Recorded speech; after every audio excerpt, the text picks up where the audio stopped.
Hello friends, कैसे हैं आप सभी। उम्मीद करता हूँ आप अच्छे होंगे, स्वस्थ होंगे, व्यस्त होंगे। जैसा कि जानते हैं आप, हम कक्षा 12वीं इतिहास विषय पर चर्चा कर रहे हैं, जिसका अध्याय है छठा। इससे पहले पार्ट 1, पार्ट 2, पार्ट 3, पार्ट 4 मैं अपलोड कर चुका हूँ। ये पार्ट 5 है। इसमें हम कुछ टॉपिक्स जानने का प्रयास करेंगे कि उसमें कौन कौन से सवाल हैं हमारे और उसका उत्तर हमें कैसे करना है। शुरू करते हैं आज की class. Welcome to open education. सबसे पहले मैं कुछ प्रश्न लिख कर लाया हूँ जो आपको अपनी किताब में टॉपिक के रूप में मिल जाएंगे। उसको मैंने कन्वर्ट कर दिया है क्वेश्चन के फॉर्म में। तो देखते हैं कौन कौन से क्वेश्चन है हमारे।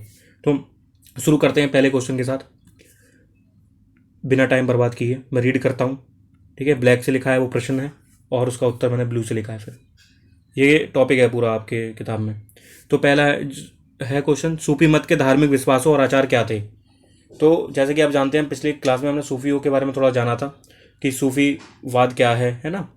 और जो ये सूफी सिलसिले हैं, इनका मतलब क्या था, ये थोड़ा मैंने जाना था और बताया था आपको। और इस्लाम का जो बैकग्राउंड था मैंने आपको दिया था कि भारत में कैसे उसका आगमन हुआ। तो थोड़ा सा आप देखते हैं आगे का कि अब इसमें पूछ रहा है कि सूफियों के धार्मिक विश्वास क्या थे। ठीक है, और उनके आचार क्या थे। आचार माने आचरण। तो रीड करते हैं इसे। सूफी मत के धार्मिक विश्वास और आचार निम्नलिखित थे। ठीक है, पहला पॉइंट, सूफी लोगों ने रूढ़िवादी परिभाषाओं तथा धर्माचार्यों द्वारा दी गई कुरान और सुन्ना सुन्ना मंद मोहम्मद पैगंबर के व्यवहार की बौद्धिक व्याख्या की आलोचना करी। तो यहाँ पर बताया जा रहा है कि सूफी जो लोग थे, उन्होंने जो रूढ़िवादी परिभाषा दी जा रही हैं धर्माचार्यों द्वारा। धर्म आचार्य माने जो धर्म को जानते हैं, जो मानते हैं कि हमें धर्म की ज़्यादा समझ है, तो उनके द्वारा जो कुरान और सुन्ना की जो व्याख्या दी जा रही है उसकी आलोचना करी सूफियों ने। और उन्होंने मतलब सूफियों ने मुक्ति की प्राप्ति के लिए ईश्वर की भक्ति और उसके आदेशों के पालन पर बल दिया। और सूफियों ने कहा कि भाई मुक्ति की प्राप्ति के लिए ईश्वर की भक्ति करो और उसके आदेशों पर पालन पर बल दिया। तो ये पहला पॉइंट है सूफी के हिसाब से क्या है। ठीक है, तो ये थोड़ा देख लेते हैं। दूसरा पॉइंट है इसमें कि सूफियों ने कुरान की व्याख्या अपने निजी अनुभवों के आधार पर करी। तो इसमें बता रहा है कि सूफियों ने जो कुरान का अध्ययन खुद किया और उनके जो अनुभव थे उसको उन्होंने साझा किया। ठीक है, उसके अनुभवों के आधार पर बताया। और तीसरा है, सूफियों ने पैगंबर मोहम्मद साहब को इंसान कामिल बताया। इंसान कामिल का मतलब होता है परफेक्ट वन, है ना, जो परफेक्ट ह्यूमन बींग। इसकी इंग्लिश अगर आप सर्च करेंगे गूगल पे तो आपको मिलेगी इंसान कामिल। तो ये सूफियों ने बताया। ठीक है, तो ध्यान रखना। तीसरा पॉइंट।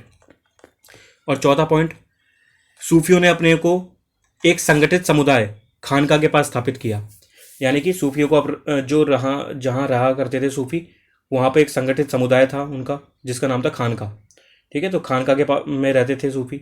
जैसे मैंने आपको बताया था बौद्ध धर्म के बारे में हम जब पढ़ रहे थे, जो संघा में रहा करते थे, है ना लोग, तो उसी प्रकार यहाँ पे खानका में रहते थे। ठीक है, सूफी। पांचवा, खानका का नियंत्रण जो होता था शेख, पीर अथवा मुर्शिद के हाथों में होता था। ठीक है, खानका का जो नियंत्रण है जो, तो वो शेख करते थे, पीर अथवा मुर्शिद, तीनों का एक ही नाम है। ठीक है, शेख कह सकते हैं, पीर कह सकते हैं, मुर्शिद कह सकते हैं। वे अपने अनुयायियों की भर्ती करते थे और अपने वारिस की नियुक्ति करते थे। तो बता रहा है कि जो शेख पीर वगैरह हैं, ये अपने अनुयायियों को, अनुयायी मतलब मुरीदों की भर्ती करते थे और अपने वारिस की नियुक्ति करते थे। तो यहाँ पर ये बताया जा रहा है। ठीक है, अगला पॉइंट है, पीर की मृत्यु के पश्चात उनकी दरगाह मुरीदों के लिए भक्ति का स्थल बन जाती थी। फिर बता रहे हैं कि पीर की जब मृत्यु हो जाती थी तो उनके पश्चात उनकी जो दरगाह है, ठीक है, वो मुरीदों के लिए भक्ति का स्थल बन जाती थी जहाँ वो रहा करते थे। ठीक है, बाद में वो दरगाह के रूप में उनकी भक्ति का स्थल बन जाती थी। तो ये इंपॉर्टेंट है, तो ध्यान रखना है इसमें। ठीक है, तो इसमें बेसिकली जो क्वेश्चन था उसमें बताया था सूफी मत के धार्मिक विश्वास क्या थे और उनके आचार क्या थे। आचार माने आचरण क्या थे। तो सूफियों के बारे में थोड़ी जानकारी है इसमें। ठीक है, कि सूफियों ने कुरान और सुन्ना की बौद्धिक व्याख्या की आलोचना करी। ठीक है, उन्होंने जो धर्माचार्यों द्वारा दी जा रही परिभाषा, ठीक है, उनको नहीं माना उन्होंने। और जो कुरान का जो उन्होंने जो व्याख्या करी अपने निजी अनुभवों के आधार पर करी। ठीक है, जो उन्होंने पढ़ा तो उन्हें कैसा लगा तो उसके आधार पर बताई उन्होंने। ठीक है, मोहम्मद पैगंबर साहब को उन्होंने इंसान कामिल बताया। ठीक है, सूफियों ने, और अपने को एक संगठित समुदाय खानका के पास स्थापित करते थे। वो सूफी जहाँ रहते थे उसको खानका कहा गया। ठीक है, खानका का नियंत्रण शेख, पीर अथवा मुर्शिद के हाथ में था। तो खानका का जो नियंत्रण था वो शेख, पीर अथवा मुर्शिद के हाथों में था। तीनों एक ही हैं। ठीक है, अलग अलग व्यक्ति नहीं है, शेख, पीर अथवा मुर्शिद। ठीक है, और इनके जो अनुयायी होते थे उन्हें मुरीद कहा जाता था, तो उनकी भर्ती वगैरह किया करते थे उसमें। ठीक है, तो ये सब सूफी मत के जो धार्मिक विश्वास थे वो हमने देखा। ठीक है, अब अगला क्वेश्चन है, खानका के भीतर शेख और मुरीदों के बीच में क्या संबंध थे। जैसे अभी हमने पढ़ा ना कि खानका का नियंत्रण शेख के हाथों में होता था। वे मुरीदों की भर्ती करते थे। मुरीद माने होता है अनुयायियों की भर्ती करना, भक्तों की भर्ती करना, ठीक है। तो देख लेते हैं, खानका के भीतर रहने वाले मुरीद जो दीक्षित होना चाहते थे, उन्हें शेख को निष्ठा का वचन देना पड़ता था। यानी कि जो मुरीद जो खानका में रहने आ रहा है, ठीक है, तो उसे शेख को निष्ठा देनी पड़ती थी, निष्ठा का वचन देना होता था, ठीक है। और दीक्षित होने के लिए, दीक्षित माने अगर उसे वहाँ पर रहना है, वहाँ पे शेख से कोई शिक्षा ग्रहण करनी है, ठीक है, तो उसे शेख को क्या करना, वो निष्ठा का वचन देना पड़ेगा। और सिर मुंडाकर थेगड़ी जगह वस्त्र धारण करने पड़ते थे। सिर मुंडाकर मतलब बाल बाल कटवाने पड़ेंगे, जो नियम होंगे, ठीक है। जैसे मैंने आपको संगा पढ़ाया था, याद आ रहा होगा चैप्टर 4 में, कि संगा में के भी नियम थे कि जो संगा में जो प्रवेश पाएगा उसको उन नियमों के आधार पर जीवन जीना पड़ेगा। तो उसी प्रकार इसमें बताया जा रहा है कि जो खानका में जो रहेगा उसे कौन कौन से नियमों का पालन करना पड़ेगा। सिर मुंडाना पड़ेगा, थेगड़ी लगे वस्त्र पहनने होंगे। थेगड़ी का मतलब यहाँ पर ये है कि जो सफ़ेद वस्त्र वगैरह हैं, ठीक है, वो वाले पहनने पड़ेंगे यहाँ पर। तो ये समझना है हमको, ठीक है। यहाँ पे तो खानका के नियम है अपने, ऐसा नहीं है कि आप कैसे भी रह सकते हो वहाँ पे, नहीं, वहाँ के नियमों को आपको पालन करना पड़ेगा। आगे, ठीक है, तो ये खानका के बात हो गई। अब आगे देखते हैं, एक क्वेश्चन है, जो ये जितने भी मैं क्वेश्चन करा रहा हूँ आपको, ये सब आपको अपनी किताब में मिल जाएंगे, ठीक है। यहाँ पर मैंने इन्हें क्वेश्चन आंसर फॉर्मेट में बना दिया है ताकि आसानी हो जाए पढ़ने में, और ऐसे क्वेश्चन आते हैं एग्जाम में। अगला क्वेश्चन देखते हैं, बेसारिया और बासारिया सूफी परंपरा के बीच एक रूपता और अंतर दोनों को स्पष्ट कीजिए, ठीक है। सूफी भी कई तरह के थे, इसमें बता रहा है जो बेसारिया सूफी थे और बासारिया सूफी थे, उनके बीच एक रूपता क्या थी और अंतर क्या थे, वो बताइए। एक रूपता का मतलब है कि एक जैसी समानताएं क्या थी, एक जैसी बातें, और दोनों में अंतर क्या थे वो बताइए। देखते हैं पहले दोनों के बीच अंतर, बेसारिया, ठीक है, और बसारिया, ठीक है। तो बेसारिया का पहला पॉइंट मैं पढ़ता हूँ। बेसारिया सूफी सरिया की अवहेलना करते थे, ठीक है। जो बेसारिया सूफी थे वो सरिया की अवहेलना करते थे। अवहेलना का मतलब है कि सरिया को ना मानना। पिछली क्लास में मैंने आपको बताया था सरिया क्या था। जो शरिया था वो इस्लामी कानून था, ठीक है, कि मुस्लिम समुदाय को निर्देशित करने वाला कानून, सरिया इस्लामी कानून था। तो जो बेसरिया सूफी थे वो जो सरिया की अवहेलना करते थे, अवहेलना माने ना मानना, उसे इग्नोर करना, ठीक है, करते थे। और जबकि बासारिया सूफी सरिया का पालन करते थे। जो बासारिया थे वो सरिया को मानते थे और बेसरिया सरिया की अवहेलना करते थे, ठीक है। और बेसारिया में आगे सेकंड पॉइंट, ये खानका को छोड़कर फकीरी का जीवन जीते थे, ठीक है। खानका को छोड़कर फकीरी का जीवन व्यतीत करते थे, यानी कि खानका में नहीं रहते थे बेसारिया। अब अगला पॉइंट, और इनका और जो बासारिया हैं वो, ये एक संगठित समुदाय खानका के आसपास खुद को स्थापित करते थे। जो बासारिया थे वो खानका के आसपास रहते थे, ठीक है। और खानका का नियंत्रण शेख या पीर या मुर्शिद के हाथों में था। जैसे मैंने आपको बताया कि खानका में ही रहते थे ये, तो उसका नियंत्रण शेख या पीर मुर्शिद के हाथ में था। और अनुयायी की भर्ती करते थे तथा अपना वारिस नियुक्त करते थे। ये लोग अपने अनुयायियों की भर्ती करते थे और अपना वारिस नियुक्त करते थे। अनुयायियों का मतलब है यहाँ पर कि जो भक्त वगैरह हैं, जो इनके जो मुरीद हैं, उनकी भर्ती करते थे खानका में, और अपना वारिस भी नियुक्त करते थे। वारिस का मतलब है कि अभी नियंत्रण जिस शेख के हाथ में है, उनकी मृत्यु के पश्चात किसके हाथ में नियंत्रण रहेगा खानका का, तो पहले ही बता देते थे कि किसके हाथ में होगा, ठीक है। तीसरा पॉइंट, बेसारिया सूफी निर्धनता और ब्रह्मचार्य का जीवन व्यतीत करते थे, ठीक है। जो बेसारिया सूफी थे वो निर्धनता और ब्रह्मचार्य का जीवन व्यतीत करते थे। जैसे उनके नाम हैं कलंदर, मदारी, मलंग और हैदरी थे, तो बेसारिया में। और जो बासारिया थे, बासारिया खानकाओं में निवास करते थे, सॉरी। ये सामाजिक जीवन का केंद्र बिंदु था खानका, और इसमें शेख का अपना परिवार, सेवक और अनुयायी शामिल होते थे। तो यहाँ पर अंतर बताया गया है बेसारिया में और बासारिया सूफी में। दोनों ही सूफी हुआ करते थे, के बीच अंतर क्या था ये हमने देखा, ठीक है। तो ध्यान रखना, यहाँ पर अंतर देख लिया। अब एक रूपता देख लेते हैं। दोनों ने, यानी दोनों ही सूफियों ने ईश्वर की भक्ति और उसके आदेशों के पालन पर बल दिया, ठीक है। ईश्वर की भक्ति पर बल दिया, आदेशों के पालन पर बल दिया। और दोनों रहस्यवाद और वैराग्य के प्रतीक थे, ठीक है। रहस्यवाद का मतलब है कुछ ऐसी बातें करते थे, मतलब जो रहस्यवादी हैं थोड़ी सी, ठीक है, इस तरह की बातें करना ज़्यादा। और वैराग्य के प्रतीक थे। वैराग्य माने घर बार सब छोड़ देना, परिवार वगैरह ये सब, ठीक है। तो ये वैराग्य का प्रतीक थे। तो कहने का मतलब है ये इनमें एक रूपता है, ठीक है। और ऊपर हमने देखे इनमें अंतर क्या थे, तो आ सकता है पेपर में बेसारिया और बासारिया सूफियों में अंतर बताइए। तो 3 अंतर आ सकता है, तो ध्यान रखना पेपर में आ सकता है, ठीक है। आगे बढ़ते हैं हम। अगला क्वेश्चन, चिश्ती खानका में जीवन की मुख्य विशेषताओं का वर्णन कीजिए। अब यहाँ पर एक शब्द आ रहा है चिश्ती, ठीक है। तो याद रखना जो सूफी जो भारत में आए, जो सबसे ज़्यादा प्रसिद्ध है भारत में, वो है चिश्ती सूफी, ठीक है। चिश्ती सूफी, जिनकी जो हम देख सकते हैं दरगाह जो कि अजमेर में है, ख्वाजा मोइनुद्दीन चिश्ती की दरगाह, जो बहुत ही सुप्रसिद्ध है, लोकप्रिय है भारत में। तो यही पूछ रहा है कि चिश्ती जो खानका में जीवन की मुख्य विशेषता क्या थी। चिश्ती खानका में जो लोग रहते थे वो अपनी जीवन की उनकी मुख्य विशेषता क्या होती थी वो देख लेते हैं थोड़ा, ये पेपर में आ सकता है, ठीक है। तो चिश्ती खानका में जीवन की मुख्य विशेषताओं का वर्णन कीजिए। तो चिश्ती खानका में जीवन की मुख्य विशेषता निम्नलिखित थी। जैसे पहला, ये सामाजिक जीवन का केंद्र बिंदु था, ठीक है, क्या खानका। उदाहरण के लिए शेख निजामुद्दीन औलिया की यमुना किनारे स्थित खानका में छोटे छोटे कमरे और एक बड़ा हाल जमात खाना था, जिसमें सहबासी और अतिथि रहते थे और उपासना करते थे। तो बता रहा है कि उदाहरण दे रहा है, शेख निजामुद्दीन औलिया की जो खानका थी वो यमुना किनारे स्थित खानका थी, जिसमें छोटे छोटे कमरे थे और एक बड़ा हाल था, जिसमें जमात खाना था, जिसमें सहबासी रहते थे और अतिथि रहते थे, ठीक है। सहबासी माने जो साथ के लोग हैं जो वो रहते थे और उपासना वगैरह करते थे वो अपनी। दूसरा, शेख जो थे छत पर बने एक छोटे कमरे में रहते थे, छत पे, ठीक है, बना था उनका छोटा कमरा, उसमें रहते थे, जहाँ पर मेहमानों से सुबह शाम मिलते थे। शेख जो है मेहमानों से सुबह शाम मिलते थे, क्योंकि शेख का नियंत्रण था ना खानका पे। तो ये बता रहा है उनके बारे में। तीसरा, खानका में एक सामुदायिक रसोई थी।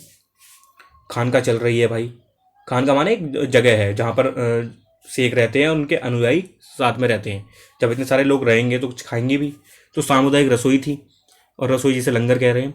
और फुतू माने बिना मांगी खैर पर चलती थी, यानी कि एक ऐसी सामुदायिक रसोई थी जो फुतू पर चलती थी। फुतू का माने है कि जो खानका के जो नियंत्रण करने वाले थे शेख, वो किसी से पैसा वगैरह नहीं मांगते थे कि भाई हमें पैसा दे दो, हमें ये ज़रूरत है वगैरह, हमें खानका में रसोई वगैरह लगवानी है वगैरह, पैसा नहीं मांगते थे वो किसी से। जिसकी इच्छा है अपनी इच्छा से जो पैसा दे जाता था वो उसे एक्सेप्ट कर लेते थे, ठीक है, शेख। और उसी को फुतू कहा जा रहा है, क्योंकि सामुदायिक रसोई वगैरह चल रही है तो रसोई मनवाने के लिए पैसा ऐसा चाहिए ना, तो इसलिए, तो याद रखना, ठीक है। चौथा पॉइंट, सारा दिन सभी प्रकार के लोग मुरीद अनुयायी बनने आते थे। अब बता रहा है पूरे खानका में चलता क्या था कि सारे दिन सभी प्रकार के लोग आ रहे हैं मिलने, मुरीद बनने, अनुयायी बनने, इबादत करने आ रहे हैं, ताबीज़ लेने आ रहे हैं, अथवा अन्य कार्यों के लिए आते रहते थे। यानी कि खानका जो थी बहुत ही प्रसिद्ध थी, बहुत ही लोकप्रिय थी, उसमें लोग आ रहे हैं, ठीक है, अनुयायी बनने आ रहे हैं, मुरीद बनने आ रहे हैं, इबादत करने आ रहे हैं, ताबीज़ लेने आ रहे हैं, अन्य कार्यों के लिए आते रहते थे।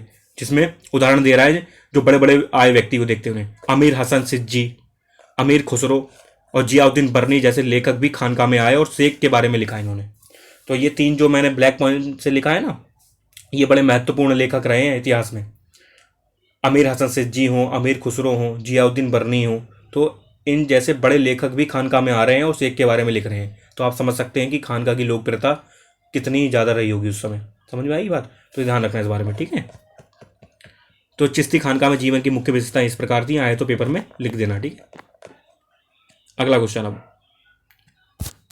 चिश्ती सिलसिला से संबंधित दो विशेषताओं का वर्णन कीजिए। चिश्ती सिलसिला का मतलब है कि चिश्ती सूफी जो थे, ठीक है, जो चिश्ती सूफी था, सूफी सिलसिला था, उससे संबंधित दो विशेषता बताइए, क्या थी, देख लेते हैं। चिश्ती उपासना कैसे होती थी? जियारत और कवाली के माध्यम से, ठीक है, जियारत और कवाली। सूफी संतों की दरगाह पर जियारत की जाती थी, ठीक है, लोग उनमें आस्था प्रकट करते थे। जियारत का मतलब है कि अपना भक्ति करने का तरीका, ठीक है, जियारत करने जा रहे हैं लोग, ठीक है, अपनी जो भी इबादत है वो करने जा रहे हैं। अकबर जैसा मुगल सम्राट भी अजमेर में ख्वाजा मोइनुद्दीन चिश्ती की दरगाह पर 14 बार आया। अब बता रहे हैं कि अकबर जैसा मुगल सम्राट भी अजमेर में जो है ख्वाजा मोइनुद्दीन चिश्ती जी की दरगाह पर 14 बार आया। और जियारत में कवालों द्वारा रहस्यवादी गुणगान होता था, ठीक है। बता रहा जियारत में क्या होता था, जो कवाल वगैरह होते हैं, जो कवाली वगैरह होती है, रहस्यवादी गुणगान करते हैं। और सूफी संत जिक्र अथवा नाम जप या फिर समा यानी श्रवण द्वारा ईश्वर की उपासना विश्वास करते थे। कहने वाला है सूफी संतों ने ये दो शब्द को लेकर आया, सूफी संतों ने इनका जिक्र किया। जैसे एक जिक्र शब्द का यूज करते हैं सूफी संत, जिसका नाम होता है नाम जप करना, ठीक है। और फिर समा माने श्रवण द्वारा ईश्वर की उपासना करते थे वो, ठीक है, सूफी संत। जिक्र का मतलब नाम जप करना ईश्वर का, और समा माने ईश्वर की उपासना में विश्वास करना, सुनना, ठीक है। तो ये जो था ये तरीका था जियारत का, ठीक है। और कवाली वगैरह होती है दरगाहों में, मूवीज़ वगैरह में भी आपने देखा होगा, ठीक है, मूवीज़ में भी जो दरगाह दिखाई जाती है वहाँ पे कवालियाँ होती हैं, है ना। बजरंगी भाईजान आई थी, देखी थी मूवी, तो उसमें भी कवाली का आपने जिक्र देखा था उस मूवी में कि भर दो झोली वाला जो गाना आया था वो कवाली ही थी विशेषकर, ठीक है। तो वो दरगाह का ही था वो सीन। तो दरगाह है ये, ठीक है। चिश्ती उपासना की जाती है वहाँ पर जियारत और कवाली के माध्यम से। तो ये याद रखना। और मुगल सम्राट जो थे अजमेर में गए थे 14 बार, कौन, जिनका नाम था अकबर। तो ये ध्यान रखना, ठीक है। दूसरा पॉइंट है संयम और सादगी का जीवन बिताते हैं यहाँ पर सब। चिश्ती सूफियों ने सदा संयम और सादगी का जीवन व्यतीत किया और सत्ता से दूर रहने पर बल दिया। ये इंपॉर्टेंट है। जैसे मैंने आपको बताया कि भारत में कई तरह के सूफी सिलसिले थे, ठीक है। सूफी सिलसिले थे यानी कि बहुत तरह के सूफी थे। इसमें एक चिश्ती सूफी भी थे, ठीक है, और सुहरावर्दी सूफी भी थे, बहुत सूफी थे। लेकिन चिश्ती सूफियों की सबसे महत्वपूर्ण बात यह थी कि संयम और सादगी का जीवन जीते थे और सत्ता से दूर रहने पर बल दिया इन्होंने। सत्ता से दूर रहने का बल का मतलब है कि सत्ता से, राजनीति से, राज्य से, राजा से इन्हें ज़्यादा कोई मतलब नहीं रहता था, ठीक है। और बिन मांगे मिले अनुदान या धन, खाने, कपड़े, रहने की व्यवस्था करते थे और महफिलों पर खर्च कर देते थे। कहने का मतलब है अपने लिए कुछ बचा के नहीं रखते थे। जो चिश्ती सूफी हुआ करते थे, अगर कोई इन्हें अनुदान दे रहा है, पहले बात तो ये मांगते नहीं थे किसी से।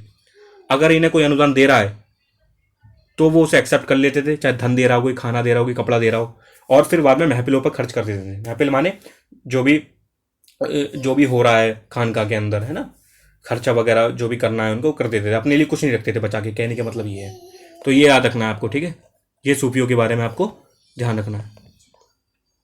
चिश्ती सूफी जो थे, चिश्ती सिलसिले के सूफी जो थे, उनकी ये महत्वपूर्ण चीज़ें थी, ठीक है। चिश्ती उपासना कैसे हो रही है मैंने बताया, जियारत के माध्यम से हो रही है और कवाली के माध्यम से होती थी उपासना वगैरह इनकी, ठीक है। जिक्र का बात की सूफी संतों ने। जिक्र का मतलब था नाम जप वगैरह करना। समझ में आ रही है बात? तो ये ध्यान रखना, ठीक है। और समा की बात करी, श्रवण की, ठीक है। तो ये बात थी इसमें। और संयम और सादगी का जीवन जीते थे चिश्ती सूफी, ठीक है। अगला क्वेश्चन आ रहा है, महत्वपूर्ण है ये क्वेश्चन आ सकता है एग्जाम में आपके। राज्य और सूफियों के बीच में संबंध कैसे थे? यानी कि राज्य ने, मतलब राजा ने, शासक ने सूफियों के साथ कैसे संबंध बनाए और उसे संबंध क्यों बनाने पड़े, देखते हैं। जैसे पिछली क्लास में मैंने आपको बताया था कि अलवर और नायनार संतों के साथ राज्य ने कैसे संबंध बनाए और क्यों बनाए, ठीक है। तो उसी तरह का मिलता जुलता क्वेश्चन है ये। राज्य और सूफियों के बीच में कैसे संबंध थे? 11वीं सदी तक भारत में सूफीवाद एक विकसित आंदोलन बन चुका था। 11वीं सदी तक मैंने बताया जैसे आपको, जिसका सूफी और कुरान से जुड़ा अपना साहित्य था। सूफी और कुरान से जुड़ा साहित्य था सूफियों का। चिश्ती सूफी जो थे संयम और सादगी का जीवन जीने पर बल देते थे और राजनीतिक सत्ता से दूर रहते थे। जैसे मैंने आपको पिछली उसमें बताया कि संयम और सादगी का जीवन जीते थे। संयम सादगी का मतलब है कि कम संसाधनों में अपना जीवन जीना, ज़्यादा चीज़ें जोड़ कर नहीं रखना, अर्जित नहीं करना ज़्यादा चीज़ों को, ठीक है। धन संपदा इन्हें अर्जित ना करना, इनके पीछे ना भागना, वो होता है, ठीक है, संयम और सादगी का जीवन। लेकिन पूर्णतः अलग नहीं थे वो। राजनीतिक सत्ता से दूर तो रहते थे लेकिन पूर्णतः अलग नहीं थे। वे सत्ताधारी वर्ग द्वारा बिना मांगे अनुदान या भेंट को वे स्वीकार करते थे। जैसे मैंने आपको बताया कि जो चिश्ती सूफी थे वो राज्य, राजनीति और राजा से दूर रहते थे। लेकिन अगर कोई राजा है, कोई सुल्तान वगैरह है, अगर उन्हें कोई गिफ्ट दे रहा है, भेंट दे रहा है, ठीक है, तो वो उसे एक्सेप्ट भी कर लेते थे, स्वीकार भी लेते थे। और सुल्तानों ने खानखाओं को कर मुक्त भूमि अनुदान में दी। और जो सुल्तान थे उन्होंने खानकाओं को, जो खानका थे, उनको कर मुक्त भूमि दी। कर मुक्त माने उस पर कोई टैक्स वगैरह नहीं लगेगा, ऐसी भूमि उन्हें दान में दी, ठीक है। तो ध्यान रखना, अनुदान दी। सुल्तानों का उलेमा से विवाद होने के कारण सूफी संतों का सहारा लिया जाता था। जैसे कि मैंने आपको पिछली क्लास में बताया कि जो उलेमा जो वर्ग था वो सुल्तानों पर लगातार दबाव डालता था कि अपने राज्य में शरिया का शासन लागू करो। शरिया का शासन का मतलब है कि इस्लामी कानून को लागू करो।